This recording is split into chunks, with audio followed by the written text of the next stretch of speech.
మూఢనమ్మకాలు అంటే ఎలా ఉంటాయి? ఇప్పుడు మనం పాత బట్టలు పాపం ఎవరికైనా ఇద్దామని ఇస్తాం.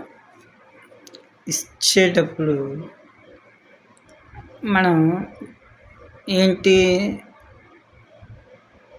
ఇస్తున్నప్పుడు మనం ఏం ఫీల్ అవుతాం? అమ్మో! మన ఎనర్జీ లేదంటే మన పాజిటివ్‌నెస్ అది ఏవో పోతున్నాయి. అందువల్ల మనం ఏం చేసి ఇవ్వాలి? బట్టలు ఉతికి ఇవ్వాలి అని అనుకుంటాం. అబ్బా! సూపర్ అండి. మంచి విషయమే. కానీ నేనేమంటానంటే అది ఇంకోటి సైన్స్ పరంగా ఉంది.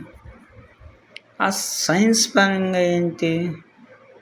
మనం పాత బట్టలని డైరెక్ట్‌గా ఇవ్వకుండా మనం సర్పేసి ఉతికి ఇస్తే మనకున్న అంటువ్యాధులు కానీ మనకున్న వ్యాధులు కానీ వాళ్ళకి అంటుకోవు. అదండి.